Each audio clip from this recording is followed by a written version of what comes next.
خۆشەویستانی کورسات نیوز سڵاوتان لێبێ ئێمە هاتووین لەگەڵ هاوڕێیانم لە تیمی کورسات نیوز بۆ سەر قەڵای کەرکووک قەڵای دێرینی کوردستانیان. ئێستا لە کەرکووک ململانێ و بانگەشەیەکی گەرم هەیە بۆی ئەنجومەنی پارێزگا لە داهاتوو بڕیار لە پرۆژەکانی ئەو شارە و لە خزمەتگوزاری ئەو شارە بدات. هەرێکەوە بە زۆرێک گلەییەکە کورد لە دوای ڕوودا و لێکەوتەکانی ڕیفراندۆمەوە خۆی بە بەشخوراوەزانێت و ئەوێت ئەمە بکاتە دەرفەتێک هەم بۆ پرسێکی نەتەوەیی و هەمیش بۆ ئەوەی ڕێڕەوی خزمەتگوزاری لەو شارە ڕێک بکرێتەوە لەگەڵ کەسایەتیی تایبەت نووسەر و ڕووناکبیر و چاودێری سیاسی لەسەر قەڵای کەرکووک و لە کەرکووکی ڕەنجینەوە لەگەڵ بەڕێز کاوێز مەلاپەروێز گفتوگۆکەین. کاکاوێز سپاس بۆ دەرفەتە. سپاس بۆ ئێوە بەخێر بێن سەر خۆشحاڵ بووین جارێکتر لە کەرکووک لەگەڵ جەنابتە. ئەمە پێشتر هەر لە ڕێگەی لایڤ ستریمەوانە گفتوگۆمان کرد، ئێستا لەسەر قەڵای کەرکووک خۆشحاڵی. زۆر سپاس بۆ خۆشحاڵم، زۆر بەخێر بێت. هەر بژی سپاس. من ئەمەوێ بە پرسیاری وەک ئەڵێن تەقلیدی دەست پێ بکەین، ینی ضرورەتی و انتخاباتە چییە کاوێز؟ ئەم انتخاباتە بۆ کەرکووک زۆر گرنگە، تایبەتی بۆ کورد. یعنی من ناگەڕێمەوە بۆ ڕووداوەکانی ریفراندۆمیان هاتنی داعش. 100 ساڵە کورد تا مەزر و ڕۆژێکی وایە بە دەنگدان لە چوارچەوەی پرۆسەیەکی دیموکراسی بڕیار لە چارەنووسی خۆی بدە. تەمان لە دوای 2017ەوە ئێمە تووشی چەرمەسەری زۆر بووین، کورد تووشی نیگەرانی زۆر بوو، یانی لایەنی کەم هەست بە غومنی ئێجگار گەورە ئەکا کە بەشێک نییە لە بەڕێوەبردنی شارەکەی خۆی کە بە ڕێژەی ئینسانی نیوە زیاتری کەرکووک پێکێنێ، بەڵام ڕۆڵی کاریگەری نییە لەوەی کە ئیدارای شارەکەی خۆی بدە. دۆخێک هاتە پێشەوە کە ئەو حەقیان لە کورد زەوت کردو. ئێستا کە خەڵکی کوردستان کوردی کەرکووک ئەتوانێت بە دەنگدان بەشداری پرۆسە بکە، ئەو مافانی خۆی وەرگێتەوە و گرنگیشەکە هەموو کورد ڕوانگەیەکی استراتیجی کوردستانیانە بێ بۆ ئەم پرسە زۆر زۆر گرنگە. بۆیە پێم وایە بەشداری کاریگەری کورد گرنگە بۆ وەرگرتنەوەی ئەو مافانەی کە لی زەوت کراوە. گەرچی تەمان من پێم خۆش بوو ئێمە پرسیارە بکەم ئەکیدم خەریکی بیڵێیت ڕازیت لە ئەدای ئەو پێکەوەی یان ئەو چاوەڕوانی کە بەڕێز فەرمووت 100 ساڵە کورد چاوەڕێی دەرفەتێکی وەها کە لە بری چەک بە دەنگ مافەکانی بەرگێ. من ئەمە ئێستا ڕازیم لەو دۆخاب کە حەقێک هەیە کورد دەتوانێت لە چوارچێوەی پرۆسەیەکی دیموکراسی بەدەستی بێنێ. بەڵام پێم خۆش نییە ئێمە ینی ئەو ململانیە قەومیەمان لە کەرکووک تێنەپەڕانەوە. خۆزگە من لێرە ڕۆژێک بێ لە هەڵبژاردنێک پشتیوانی لە لیستێ بکەم کە بۆ نمونە تورکمانە شەڕ لە سەر کەسایەتیە بکەم ئارە بێ بڵێم ئەشەدوو تەجروبەی حکومڕانی لە کەرکووک باش بووە. بەڵام بەداخەوە ینی پێکاتەکانی دەرەوەی کورد نەیانتوانیوە ئەو عقدەی کورد لە کەرکووک تێپەڕێنێت. بۆیە بە چڕی ینی هەمیشە ویستویانە پرسی کوردیان کورد لەم شارە بوونی کورد لەم شارە بسڕنەوە.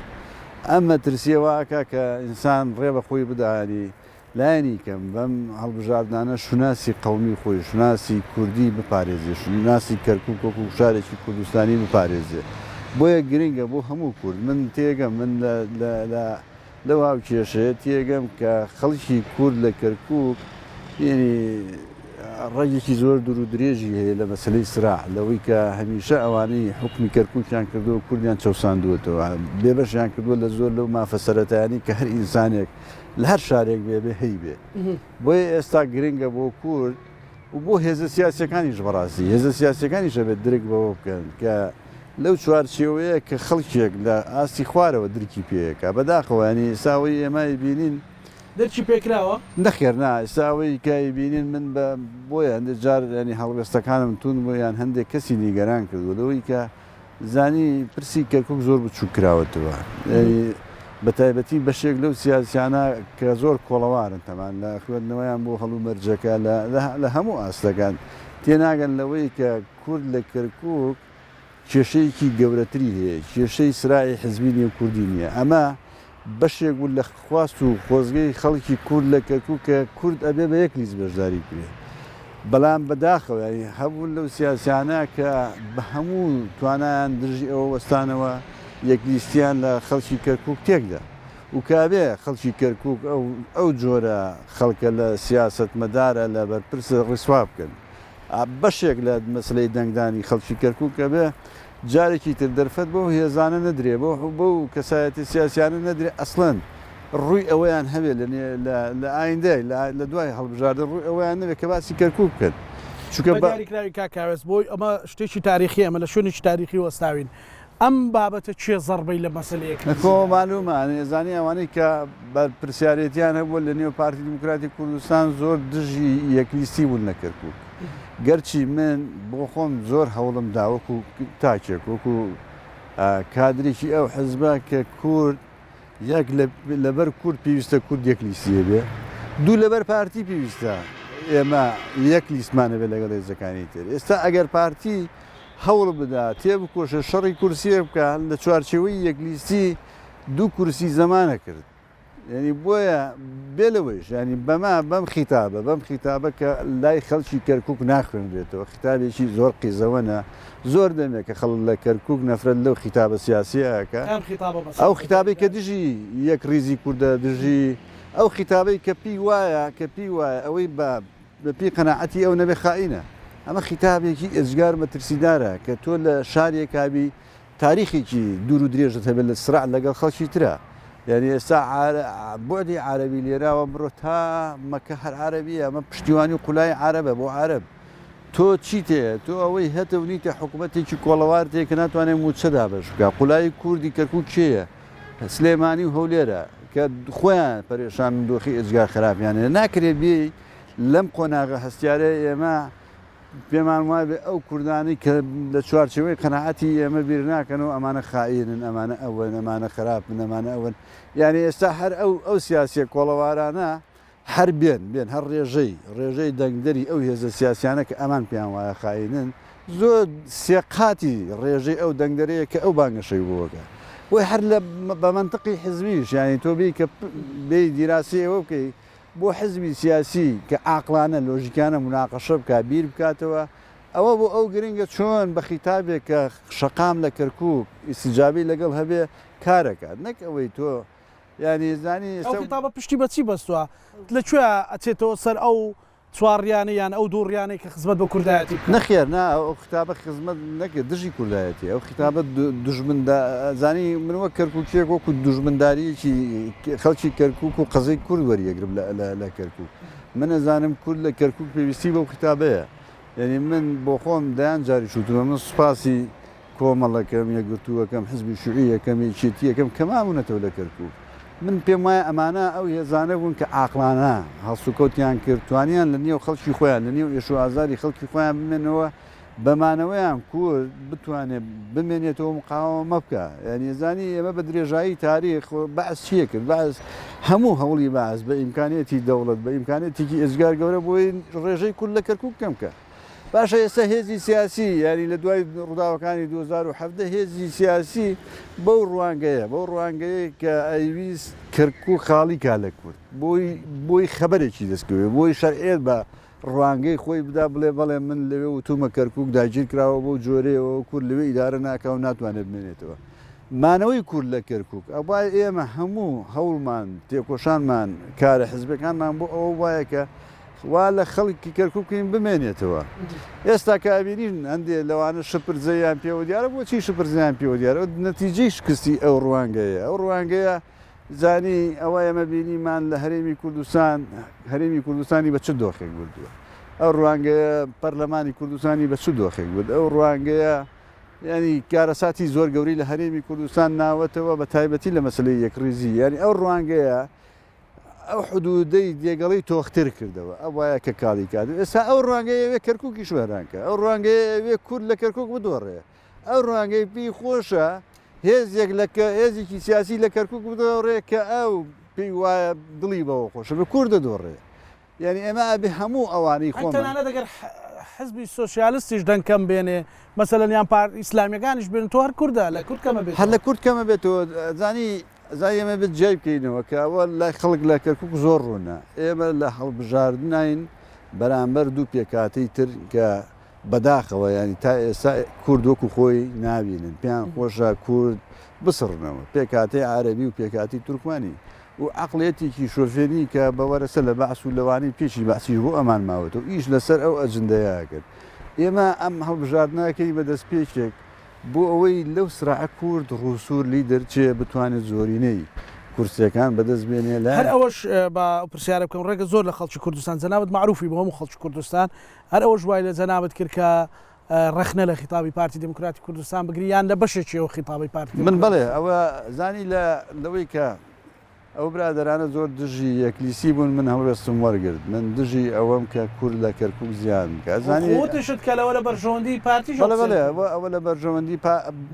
زانی یەکێتی زەرەرێکرد لەوەی کە کوور یەکلیز بێ وەکو حزب زەرەرێکرد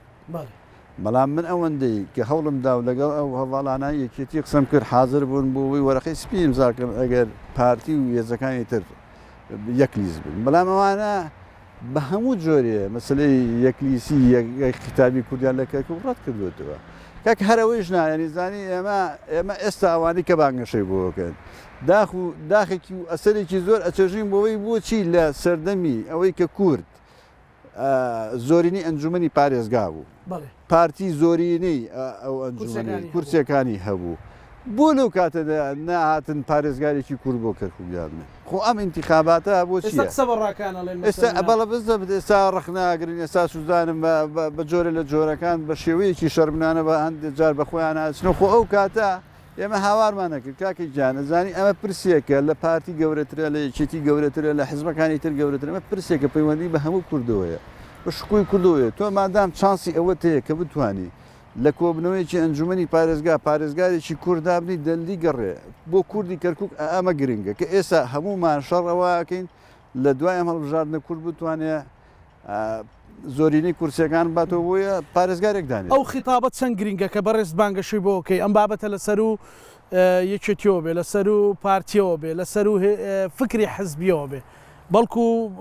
ئەم بابەتەوەکو کوردایەتی سیر بکرێت لەکوێ ئەگەر مەسەلەم زانین یەکێتی ڕاستی کرد بەڵام لەگەڵ ئەو سەر ئەو خیتابە بوو لەگەڵی بین لەکوێ پارتی ڕاستیکە لەگەڵی بین ئیسلامیەکان ڕاستیکە لەگەڵی بین ینی ئەمە پێویستی بە چیە بۆی تەوزیف بکرێت بەڕێز کاکاوێت زانی ئەمە پێویستی بە ڕازگۆییە ئینسان بە تایبەتی سیاسەکانە بە ڕازگۆ بن لەکوێ شکستیانێنە لەکوێ کەم و کورتیانە بوو دانی پێدا بنێن هەرچەندێ ئەوانەی ئێمە لە کەم و کورتی و شکستێ پڕیوە بووە بە عیبەیەکە نەکە بێدانیمە بە سەری خۆیان هەڵگەرن یعنی قزەی کوردیان لە نەک کاکە هەرواز لە کوردیش بێنە هەر بۆ مەسلەی حزبایەتی ئێستاکە کێ خۆزگە بەوە خوازێک کە پارتی دۆخی لە کەرکووک بۆ جۆرە بێ من بۆ خۆم دڵم بۆ ژانەکە تاریخی باوەکو و مێژوو ئەو هەموو تێکۆشارانە کراوەتە قوربانی ڕوانگەیەکی زۆر چەوت کە بە کەڵکی کەرکووک نایە پارتی بەم جۆرە ناتوانێت ململانێ بکات لە کەرکووک نەک لەگەڵ عارەب نەک کە ئەوێ تەمانەمە یەکێک لە مەترسیدارترین ئەو ڕوانگەیەیە کە ئەزانی ئەوێ ئەو سرعە لانی خەڵکی کەرکووک بەوە کوردی کەرکووک بەوە مەشغوڵکە کە ئەمە سرعی کوردی عەرەبی نییە ئەوە بچووکی کاتەوە لە سرعی حزبی کە ئەمە خەتەرە ئەمە تۆ بووە تەنزیمی خۆت والیەکەی کە هەرچەندێت تەنزیمی پارتی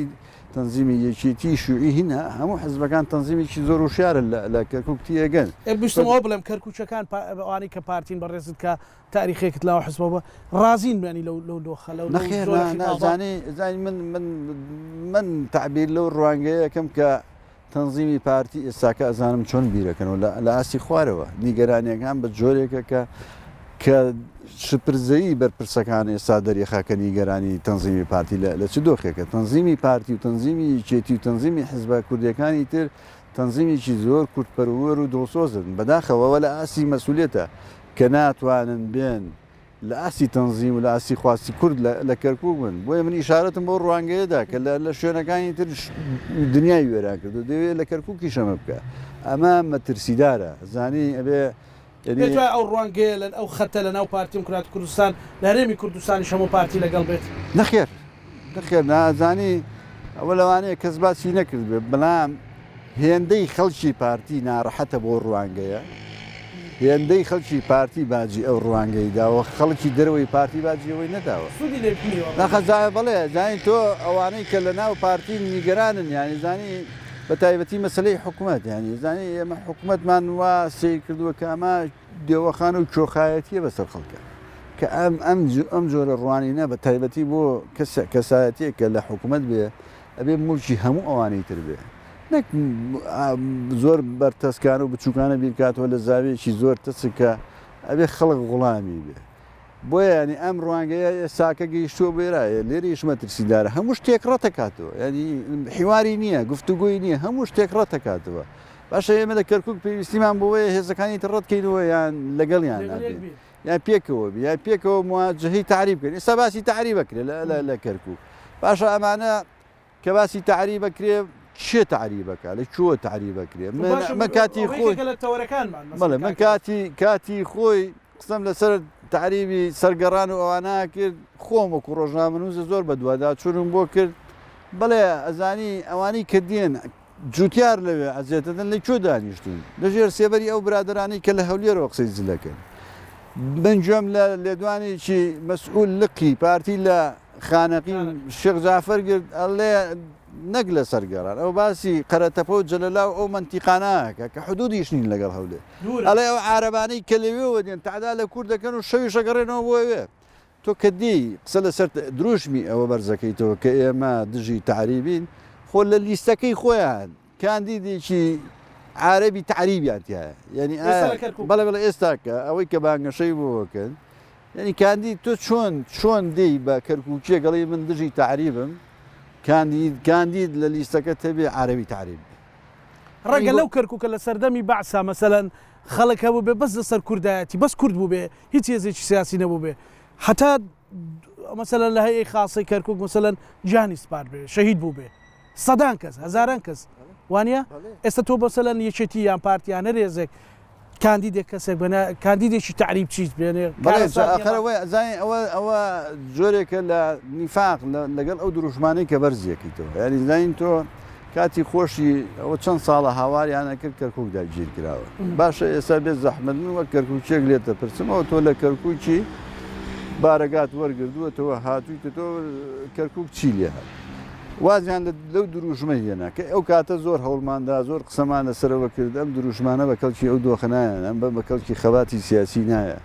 تۆ بەشێکی لە حکوومەتی عێراق شەر لەسەر پۆستی سەرۆک کۆماری عێراقەکەی شەڕ لەسەر پۆستی وەزیرەکانەکەی ئەم دروشمە بۆ لە کەرکووک بەکارێنی کاتێک کە لە مەخمور و لە مووسڵ بەشداری حکوومەتەکەی لەژێر هەر لەژێر سای ئەو هێزانی کە لە کەرکووکیشان ئەو هێز ئەسکەریانی لە مووسڵ هەیە لە کەرکووکیشێ هەمان هێزن هیچ جیاوازیان هەیە هەندێک جاریش هەر ئەو هێزەی مووسڵ هاتۆت نەقلی ئێرە بوو ئەوەی ئێرە چۆتەوە ینی بۆیە ئەم چەمکانە ینی ئەوە باشە ئێستاکە مەسلەی داگیرکاری بووە بە شکۆ بەشکۆ بەڵێ بە شکۆ زانی من پێم خۆش نییە ینی ئینسانی سیاسی ئەمەندە کوردبین وێ ینی شکۆ هەموو جارێ وتومە ئەو مامۆستایەیە کە مایەوە لە کەرکووک کە ڕۆژانە چۆ قوتابخانە کوردیەکان دەرسی وانەی کوردی فێری قوتابی کوورد دەکرد ئەوە شکۆلا ئێوە شکۆلا ئەو بەقاڵەیە شکۆ بەوە نییە کە تۆ لێرە بیان لە هەولێر بیان لە شوێنێکی تربی دوو ئەمانە زانەی غەدر لە مێژووی هەموو ئەو پارتیانەکەن کە لە کەرکووک بوونە ئەنی پارتیکی زۆر تەنزیمی تۆ خەڵکی تۆ دەنگدەری تۆ مقاومەیان کرد بەمانەوە ینی ئەم مانەوەی پارتیەکان لە کەرکووک وەکو مانەوەی یەکێتیەکان و هێزەکانی تر جی سەربەرزی بوو تۆ ئەمە لە خەڵک وەرمەگرەوە بە هاتنەوەی خۆت بە جۆرێکی تر بە خەڵکی بفرۆشیتەوە گەرچی ئەوان باسی ئەویان نەکرد بارەگان وەرگردو من لەم چەند ڕۆژە مەسئولی یەکەمی پارتی لە تەلەڤیزیۆن جۆم لێ بوو ئەو تا ئێستا خانەوەکەم داگیر کراوە لە کەرکووک زانی کە تۆ نەتوانی بۆیە ئەوە ناکۆکی دروستە بێت لەو ڕاگەیە کە تۆ نەتوانی ماڵەکەی خۆت ڕزگار بکەیت چۆن نەتوانی ئەمە بی بە کەرکووچەکانی بفرۆشیتەوە بڵێ بەڵێ من کەرکووکت بۆ ڕزگارەکە بۆیە زانی ئەبێ ورتر وریابن لەوەی کە چ ڕۆژ ڕاون لە خانەقیم بووین وتیان بەرپرسێکی باڵا هەبووتیان خۆشیانەوێ خەڵک خۆشیێ منی شەراوەرتە زانی پرسیارم کردم بۆ خۆشیانەوێ ئەوە پێدراوێکی دا بە من وتیان لەبەرەوەی ئەو ڕۆژەی کە حەشدی شابیت دەوری ماڵەکەیان گرتووە وتێت فەرمووەرە لێرە بکوژن من بکوژن بەڵام ئامادەنی بێرە چۆڵکەم وتیان بۆیە خۆشمانەوە یانی نە پارەی پێدابوونەوە شارعی کردبوونەوە و جارێکە گەر ساڵی پار بوو بیر بێ من ساڵێکە بێیان نابێ بەڕێز لە کەرکووکەوە داخلی پانۆراما بووی وتم زۆر دڵخۆشم لە کەرکووکەت بینم قەزیەکەوێ من کەرکووچێژ نیم بەڵام حەزەکەی کورد لێرە بێ مە جەبهەکەمان نەبینەوە دووە جەبهەکانمان بما ببینە پێشەوە مەسەلەن کە پەرلەمانتارێک گوتی من لە مەندەلی بووم وتی هەوی سەلامم لێ کرد بە کوردی جوابی منیدایەوە وتی ئێمە بجێمانێشتووە ینی ئەم پێڕوانینە چەند گرنگە تۆق بکرێتەوە نەچین بڕۆین مەسەلەن بازگە لە شێراوە دانی بازگە لە بانی مەقان دانین و کوردی کەرکووک ئەزیەت دەین بۆ کوێ ئەچی بڵێ ڕاستەکەی زانی خۆی ئەو ڕۆحە کوردیە زۆر گرنگە ینی زانی بۆیە من زۆر تەرکیز دەکەم ئێمە گرفتمان لە مەسلەیمانەوەی کورد لە کەرکووک بۆ دوای 2023 گەڕێتەوە بەداخەوە زانی ئەم جۆرە تێگەیشتنە لە مەسلەی کەرکووک وای کرد نیان توانی کە ئەو کوردانەی ساڵانی هەفتا هەشتاکان و نەوەتەکان تەرحیل کرابوون بیانێنەوە شارەکەی خۆیان بەڵکو سیاسەتێک هەبوو زۆرتر هانی کوردەکانی کەرکووک چێدا بۆی کەرکووک جێ بڵم چ لە شوێنەکانی تر بمێنن ینی لە هەولێ یەک لە کێشەکانیش بەرپرسان ینی ئێستا زانی کە ئێمە باسی بوونی و ڕۆحی کورد لەم شارەکەی خۆ لیستەکەی پارتی زیاتر لە 5 کەسی دانیشتووی کەرکووک نییە لە دەرەوەی کەرکووکە و ئامادەیش نین ماڵیان بێنەوە کەرکووک ئامادەیش نین لەگەڵ ئێشوازاری ئەو خەڵکەیە بژێن کە تایە هەن بۆیە ئەمانە گرفتن ینی حزبی سیاسیە بێ ورتر بەدیقەتر بێ ئیش لەسەر هەموو ئەو جانبانە بکە کە چۆن دەتوانێت خزمەتی ئەجندەی کوردی بکات لە کەرکووک چۆن ئێمە هەموو وزەکانمان کۆکەینەوە بۆی کە کورد لێرە سەرکەوێ ئەگەر ئێستاکە یەکێتی لیستێکی باشی 4 ساڵی تر یەکگرت و لیستێکی باشی هەبوو وە بێمە ئێستا بڵێنەوە پشتیوانی ئەم لیستەیە چێتیەکەین و بۆ 4 ساڵی تر ئەگە پارتی لیستێکی باشی بۆ پشتیوانی لێوەی پارتیەکەین بەڵام من دڵیان پارتی بەم لیستەوە بەم عەقڵەوە بەم ڕوانگەیەوە بۆ کەرکووکی چی پێ ناکرێ نایشتوانێ بۆیە هەر کاتی خۆشی من پێم خۆشە ئەو کەرکووکی ئازانەی کە لە ناو ئەو لیستەن ئەلێمانی کە ئێستا لیستی هاوپەیمانی کەرکووک هێز و ئیرادەمانە خەڵکی زۆر بەتوانایەتایە ینی کە دڵنیایشم زیار باشە نێنی پێویستیان بەوە نییە کە من تەئیدیشیان بکەم بەڵام گرنگن یعنی تۆ گرنگە کورد لە چوارچێوەی لیستێک کۆکەیتەوە هێزی کورد پیشانی ئەوانەی تر بدەیت نەک پیشانی حزبی کوردی نەخێران پیشانی عەرەبی لە ئاسی عەرەب نەک پیشانی حزب عەرەبەکە هەر لە ئاسی عەرەب تۆ ئەبێ لیستێکی ئەمەندە بەهێز و کاریگەر و گرنگتە بێ کە عەرەبەکانیش تێبگەن کە ئێستا پێگەی کورد لە ڕووی سیاسیەوە بە جۆرێکە کە ئەتوانێت ئەو هاوکێشە خراپەی کە داسەپێنراوە لەسەر کەرکووک ڕاستکاتەوە باشە ئەوە چۆن نەکرێ مەسەلەن ئەمە بتوانین ئەمە بکەینە دەرفەتێک زۆر یەکێکی ئەڵێمە لاپەڕێکی سپیمان هەڵداوەتەوە مەسەلەن لەو یەک دوو ڕۆژە ڕابردوو لەگەڵ دامێکی مەکتەبی سیاسی کە لێرە بوو گفتو گۆمان کردوتی کاکە داوای لێبوردنەکەین غەڵەتمان کردو بەڵام لاپەڕێکی سپیمان هەڵداوە زۆریش خیتابەکەی موجه بوو بۆ بەرەیەکی کوردایەتی بەرەو عەرەب و تورکمان وتی زۆریش بێزارمانەکەن هەندێک هێزی کوردی هەیە وتی هەر داخەڵ بوون بە شەڕەجنێ و داخەڵ بوون کاک شاڵاوی عەلی عەسکەری بەڵام وتی ئێمە ڕوومان لە عەرەب و تورکمانە چۆن ئەوە بکرێت ڕوو لێبوونەکەش بە دژبنکارانە نەبێت وەکوی سەرۆک مام جەلالی کرد مەسەلەن 3000 خانی بۆ هینەکان دروست کرد تورکمانەکانی بە شیر دروست کرد خەڵک پێوت کاکە بۆ ئیش بۆوانەکەی بۆی بە ئارامی بتوانی تۆ جەبهەی خۆت فراوانکەی بچیتە پێشەوە ئەمە چەند گرنگە و خیتابە گەشە ناو خیتابە گرنگە زانی من کۆتایی بە خیتابی تر نەهاتووە بۆ خۆم بڕوان بەو خیتابە هەیە زانی لە شوێنی تریش و دوومە لە میدیای تر زانی ینی ئێمە لە تەجروبەی بەڕێوەبردننی کوردی لە 2023 بۆ 2017 هەڵۆکەم و کورتیمان ێزگار زۆر بوو زین تووشی قۆناغێکی تر بووین ئەوە من هەمیشە وتومە زانی ئەو هێزانی لە کەرکووکمانەوە عیب و عار و کەم و کورتی ئەو قۆناغی ڕابردویان بەمانەوەدا کوش ئێستاکە قۆناغێکی ترە قۆناغی هەڵبژاردنە زانی ئەم تەواجودە و ئەم کاریگەریە ئەم ڕوانگەی ئەم خیتابەکە بەشێکی لای من بۆیکی تیش تازەیە ئەم خیتابە ڕێک لەگەڵ قەناعەتی من و ئەو کەرکووکیانەی تر کە کوردانە بیرەکەینەوە ئەگونجێ بۆ ئێستای کەرکووک چکە گەورەتر باڵاتر لە مەسلەی حزبایەتی بیرەکاتەوە ینی من هەرکە تەماشای لیستەکەی هاوپەیمانیەکەم کرد تێگەیشتم ئەم لیستە کەرکووکیانەیە زۆر کەرکووکیانە ینی لیستێکە خەڵکی بێلایەنیش ئیرادی سیاسی خۆی لەو لیستا بینێتەوە توانێت دەنگی پێ بدات توانێت بەشداری لە ڕێی دەنگدانەوە بەشداری بکە لە سەرخستنی بۆ چکە ئەنی کارکتەرەکانی نییە لیستە ڕاستە کەسی حزبیتایە بەڵام بەشێکی زۆر حزبێنی زۆر کەرکووکیانە بیرەکەنەوە ئەمە زۆر گرنگە ینی ئەم خیتابە هیوادارم یەکێتی بەمەسەرەکەوە و لەسەر ئەم خیتابە بەردەوام بێ کەرکووک لە سەروی هەندێ بەرژەوەندی حزبی ببینێ کە ئێستاکە من ئەوە درک بەواکەم ئەوەی تیابین. بەڵێ کاکاز دوو شت هەیە لێرە بەشێکی خەدەماتە ئەوە واقع حالێکە کە لە کەرکووکە کەمە بەتایبەتی لە منتیقە کوردنشینەکان هەرکەمە بەشێکی تریشی پەیوەندی بە قەزیەکی نەتەوەی هەیە چۆن گەنجێک کوردێک لە کەرکووکە قەناعەت بە خۆی بکە لە ڕۆژی دەنگدانە بابەتە خەدەمێکە لەو لادانێ بەڵام بابەتە نەتەوەیەکە بخاتە پێش چکە زۆر جارها سەلارەمی کوردستان من پرسیارم بیرت بێ لە جەنابەت کردوتم ئێستا خەڵک موچەیەکی لە بەغدا پێ سەربەرزیترە لە مەسەلەی کوردایەتی و ئینتیما لاواز بووە ئێستا ئەو بابەتە بۆ کەرکووک چەند گرنگە مەسەلەن گەنجێک بڵێ قیروسیا لە تاسە و بێ کارەبایی و بێ خەدەماتی بەڵام بابچم کوردایەتەکە نوێکەمەوە ناجاوە وە کوتم سراعەکە لە کەرکووک سراعێکی تاریخیە ینی زانی کورد ئەوەی کە بیوێ لە ناو چوارچەوەی بیرکردنەوەی کوردیانە بێ زانی کێشەی خەدەمات ناکا بە کێشەی سەرەکی خۆی چونکە زانی ئێماگە لە کەرکووک لە ڕووی ئەسکەریەوە دۆڕابێتین لە ڕووی سیاسیەوە کەم و کورتیمان هەبوو بێ بەڵام تا ئێستا ئەوەی جی دڵخۆشیە بۆ کورد کە ئەنی ئەمە فەزڵەکەی بۆ ئەو دەنگەرە قارەمانانەی کوردی کەرکووکەگەڕێتەوە کە لە هەڵبژاردن نەدۆڕاوی بۆیە گرینگە کە لەم هەڵبژاردنە چونکە ئەمە جیایە هەڵبژاردن بۆ ئەنجومەنی پارێزگای کەرکووک فەرقی زۆرە لەگەڵ هەڵبژاردن بۆ پەرلەمان ئەم هەڵبژاردنە بەنسبەت هەموو کوردێکەوە ئەبێت درگ بە گرنگجەکەی زۆر بکرێت ئەگەر تۆ لە هەڵبژاردن بیتەوە توانی دۆخی خەدەماتی شارەکە شت باشی بەڕاستی توانی بەشێکی لە ئیدارات کە بە کورتی لە ئیدارە بۆ توانی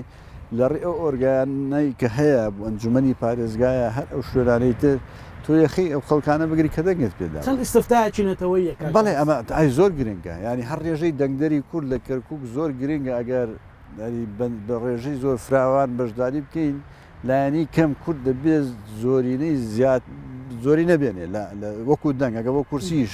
بەو ئینە نەبێ بەڵام وەکو دەنگ کورد پێویستە زۆرینەی دەنگ بێنێت ئەمە ئەگە خۆشمان بای ئەوە وشاری سیاسیمان نەبێن یارەکانمان حساب لەسەر دەنگەکەن لەسەرەوەکەن ئەگەر تۆ دەنگت کەمتر بێ لەوانەیە بڵێن فەرموەر مادەی 140 جێبەجێەکەی دوو دیراسە لەسەر ئەو بەشداری کورد دەکەن لە کەرکووک بۆیە ئەگەر کە من دڵیام کورد سەرەکەوێ بەڵام ئەگەر تووشی شکست بین لەم هەڵبژاردنە هەموو ئەو کەسانەی کە لە کەرکووکن ئەبێ شعور بۆ بکەن شکستەکە یەخەیەگرێ بەیانی دۆخێک دێتە پێش حەقی گلەییشمان نابێ ینی کەسمان حەقی گلەیمان نابێ کە ئێمە چانسێکی وەکو ئینتیخابات هاتووەتە پێش تەنها بە دەنگدان تۆ توانی معادلەیەک ڕاستکەیتەوە ئەو چەوتیانە کە لەسەر بوونی تۆ وەکو کوردی ڕاستیکەیتەوە بۆ بەشداری ناکەیت کە دڵخۆشم لە کەرکووک ئەو ڕوتینە ئەبینم منەوە بینم کە کورد وەکو کورد ئەچێ بەشداریەکە خۆزگە کورد عەرەب تورکمان ئەمەیان تێپەڕان خۆزگە ئێمەمان توانە لە شارێک کە بەشداری هەڵبژاردنەکەین بەلامانەوە ڕەگەز مهم نەبووایە خۆزگە من بمتوانی بە ڕۆژە لە ڕۆژان دەنگ بە تورکمانێک بدەم بەڵام گوزار بووە بەڵە خزمەت گوزار بە ینی ئەم حساسیەتە نەبێ هەست کە تورکمانێکم کرد بە محافظ ئیتر نەترسم لەوەی کە ئیتر ئەمەوێ بەم سڕێتەوە ینی لی دڵنیا بم مطمئین بم لی بەداخەوە کورد گەیشتووە بۆ ئاستە بەرزە بەڵام بەداخەوە ئەوانەی بەرامبەری تۆ بەوە نەگەی کورتوانیوتی لە قۆناغێکا بکە کورتوانیوتی بەڵام ئەوان نەیانتوانیوە یانی زانی زۆر بەداخەوە ئەوان کە دەسڵاتە گرنە دەست زانی یەکەم ئەجندیانەوەیە کە چۆن کورد لە چوارچەوە بدەن و ڕێژەی کورد لە کەرکووک بکەنەوە جا دێن پەلاماری جوتیارەکان ئازارە دەن دێن زەویزارت بە جۆرە لە جۆرەکان بەدەستی ئەم و ئەو داگیرەکەن ینی ئەمانە هەموو وەسیلەن کە تۆ بۆ خۆت وەکو کوردێک سڵەکەیتەوە بەڕاستی ستۆپەکەی کە بێ خۆت کۆکەیتەوە بە دەنگدان تۆ مواجهی تعریف بکەوە بە دەنگدان بە حزورت بەبوونت لە شارەکە دەتوانی بەشێکی زۆر لەو کێشانەی کە هەیە چارەسەرکەیت کاکە شتێکی تر هەیە تا چەند وەکو ڕۆژنامە نووسێک کۆکو کەرکووچێکی ڕەسن و دڵسۆز ئەست پێی کرد بێ جگە لە تعریبەی کە هەیە لە ڕێزەویزار و جوتیارەکانەوە هەوڵێکی تر هەیە هەندێک تیمی مخابراتی لەو شارە هەن ئیش لەسەر ئەوەکەن پاڵ بە کوردەوە بدێن مەسەلەن لە کڕینی مڵکە لە کڕینی گەڕەکانە لە خزاندنی عەرەبی عەرەبە بۆ هەندێڵێن کە مڵچیان بۆ کردرێ ئەمانە تا چەند مەترسینیان هەیەن بەڕاستی پێ هەیە زانی ئێستاکە هەر لە مەسلەی عقارات کڕین و فرۆشتن لە کەرکووک زاهرەیەکی ئەزگار سەیر هەیە کە بە پارەیەکی زۆر خەیاڵی جا من معلوماتم نییە هیچ دەوڵەتێکە لە پشتی بەڵام کار زۆر لەسەرەوەکەن ڕێژەی عارەب لە کەرکووک بە شێوەیەک لە شێوەکان زیاد و فراوان کرد کە لایەنی کەم ئەو پارسەنگیان بۆ ڕاستکاتەوە لەگەڵ کورد بۆیە بڵێ کورد زانی بەداخەوە ئێمەیان گلاندووە بە ململانەیەکی زۆر بچووکی حزبی بەڵام کورد قەزیی زۆر گەوری لە کەرکووکە یعنی ئەمە ئیشی هەندێک مەسئولی لە خوێنەوار نیە ئەمە ئیشی قیاداتی سیاسیە ئیشی ناوەندەکانی گەورەی دیراساتە بێت بە وردی ئیش لەسەر ئەم چەمکانە بکەن و کوردی بۆ حازرکەن ینی کورد لە کەرکووک حازرکەن بۆ ئەوەی مواجهی هەموو ئەو مەترسیانە بکە یعنی کابرا کوردێک کە لە شوێنێکە زەویەکی چی هەیە تەنها دەبێت بودجەشی بۆ تەرخان بەڵێ حتممە ینی ساوانە بە پارەی بە عقلی گەورەوە دێت ئیش لە کەرکووکەکەن ینی ئەو دەوڵەتانە بە عقلی گەورەوە هاتوون بە پارەی گەورەوە هاتوون ئیش لەسەر کەرکووکەکەن و کەرکووک بەلای ئەوانەوە زۆر گرنگە کە بەداخەوە ئێمە لە ئەهمێتی کەرکووک بە وەکو خۆی تێ نەگەیشتوین تا بتوانانی مواجهی ئەو عقلە بکەین ڕوبەڕویان ببینەوە هەرەوە کیفاەت نییە ئێمە هانی کورد بدەین لە شارێکی خۆی بمێنێتەوە ئەمە عقلێکی گەورەتریەوێ کە چۆنی داری سراعەکان بدات چۆن بتوانێت ململانێ ئەو هەموو دەستە بکە کە لە کەرکووک هەیە ئیشەکە بۆ ئەجندەی خۆی بەرەو پێشەوە بات کاکەس مثلەن عەرەبەکان مەسەلەن هەندێک عەرەبی ڕەسەن هەیە ڕەنگە مەسەلەن لانی کەم ئازارت نەدا بێزارت نەکا کورد بێزار نەکات تورکمان هەروەها بەس مەسەلە زۆر جار باز لەوە کرێکاسن بۆ هەولێر لە بازگەی شێراوە زۆر ئازارە درێت زۆر ڕێگریان لێکرێنە وەکو دوو دوو دەوڵەتە تقریبان ماوە ڤیزەی بۆرجیلێ ئەمە هیچ خزمەتێکەکە لانە ئەمنیەکەی ڕەنگە توانرێ بە دیوێکی تردا کۆنتڕۆڵ بکرێت ئەنی مەقسەمان لەسەر دیوە ئەمنیەکەی نییە بەس ینی ئەو استفزازکردنە جۆرێکی استفزازکردنی تێدا نبینی دانی کاکە زانە ئەمە لە 2005 ژەوەیەکێک لە کێشەکانی ئێمەی کەوادری پارتی کەرکووک هەبوو لەگەڵ قیادەی پارتی زانی زۆر هەوڵماندا زۆر داوامان کرد بۆی پارتیەکان لە کەرکووک حراج نەبنێ حراج ینی حراج نەبی تۆ بەرامبەر ئەو خەڵکی کە لە کەرکووکە یعنی ئێماوت بابە ئەو سەیتەرێ ئەو بازگێ بە جۆرێک ئیهانەی کەرکووچیەکە وەڵاهی ئینسان شەرمەکە ئەنی شەرمەکە بچێتە نیوە خەڵک بڵێ وەڵاهی من پارتیم و سەیتەرێژ ژێر دەستی پارتیە تا گەیشت بەوەی کاکە ئەماون باشە ئێوە پێتان وایە خەڵکی چیتی خاینە ئەزیێتیاندەن ئەزیێتیان بدەن ئەوە شوعە کاکە مە یاڵم بکوێ بەڵام هەر احترامی ئەو تەنظیمی پارتیەکان بگرن پارتی کە دێ بوێ سەدان نوکتە هەیە لەسەرەوە سەدان چەرمەسەری و قوربەسەری هەیە زانی بگاتە عەرەب و تورکمان بگاتە عەرەب و یان تورکمان بەڕاستی یانی زانی زۆر بەداخەوە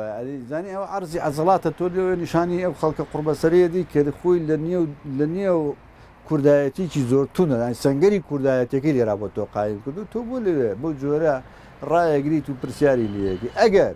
تۆ ئەمنێتی هەولێرت بەلاوە گرنگە زۆر باشە هەمومان من ئەمنێتی پێنجۆنیشم بەلاوە گرنگە ئەمنێتی کرماشان و دیاربەکەتیشم بەلاوە گرنگە بەڵام تۆ ناکرێت بی کەرکووک لە دەروی بازنەی ئەمنیەکەی خۆت لە دەروی ستراتیجیەکەی خۆت ببینی بەو جۆرە تەعامل و معاملە لەگەڵ ئەو خەڵکە بکەی کە لێرەوە دێ جار هەبووە خەڵک بە سەعات وەستاوە لەو بازگەیە یعنی ئێمە لەبێ من لەبیرم دێ لە تەقینەوەیەک پێشمەرگەیەکی کۆنی پارتی کە بوو بە ئەفسەرێک بوو بەرتەقینەوە کەوتو بوو بە برینداری لێرا بە ئسعاف ڕۆیشتن لەو سەیتەرەی گیانیدا بە سەعات ڕایان کرد بریندار و بریندار ئەفسەری پارتی و بریندار بوونیان ێژ دەرباز بێ بۆی ئەم ڕوانگەیە ئەم ڕوانگە ئەم عقڵە ئەمانە هەمووی تۆی بێزار کرد لە هەموو کوردی بێزار کردو بڵێ هەموو ئەوانەی تریش بێزار بوون ینی من سەدان تەلەفۆنم بۆ هاتووە کە تووشی ناڕەحەتی بۆ لەو بازیە تەلەفۆنی کردو دەستخۆشی لێوتوە وڵای تۆ ڕاست دەکەی خامەکەی حاڵە تۆ نەتوانی شارێ بۆ شارێکی تر ببڕی بۆ جۆرە کە ئیهاناکری بۆ هەر ڕاگردن بۆ خۆی ئیهانەیە بە سەعات لە سەیتەرێکدا دەرباز وڵاتێکی ترەچیت خۆ بەڵام بەرپرسێکی باڵای پارتی کاکەزەڵێ کادری حزبەکانی تر سەریان گرتۆ بێنە ناو پارتیکا بێ و خطابە بۆ ڕەخنەت لێ هەیە ئەڵێ سەریان گرتۆ برادرشتر ئەڵێ چوومە شۆریجا ئەڵێ هەمووی زۆر ڕسمیان لەگەڵ گرتم ئەوی دوو خطابی ڕسمین ینی وتراوە ئاخر ئەو خیتابە دۆخی پارتی لە کەرکووک بۆ جۆرە تێکدا زانی ئەگەر من ئێستاکە بڵێم خەڵکیشی زۆری شێتی ڕوو لە پارتیەکەن زمانی تر هەیە بۆی نەبمە کۆمیدیایی خەڵک بەڕاستی بۆی خەڵگاڵتن پێێنە هەر بۆی تەنزیمەکەی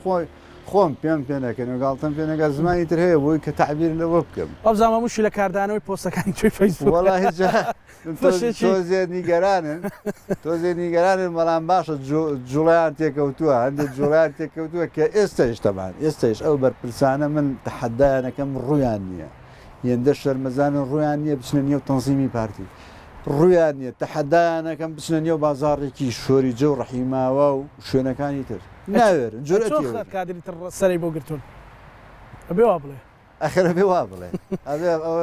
ئەوە پیوە پارسەنگی ئەو کسەیە تی کەوتووە باشە من ئەبێ لەسەر کاک مەسعود پرسیارێ بکەم کاک مەسعودی مەلا پەروێز ئێوە عایلەیەکی تێکۆشەرن مەسەلەن من لە سوشال میدیا فەیسبوک خۆمان نووسیومە بە پرسیارم کردووە ینی بە مجاملە نەبێ حەقیقەتێکە تۆش پیاوێکی دڵسۆزی بەڕێستان لەمێژە لە دەسەڵاتی چوارەوە مقابلەکەین پارتی بووی دانیشتی بێتاقەت بووی ڕەخنەت گرت بێستەشەوە کە پاڵپشتی لیستی هاوپەیمانێکی وەکو کوردێک زۆر قسەوتانەوتە شەری لێدرا کاک مەسعود ئێستا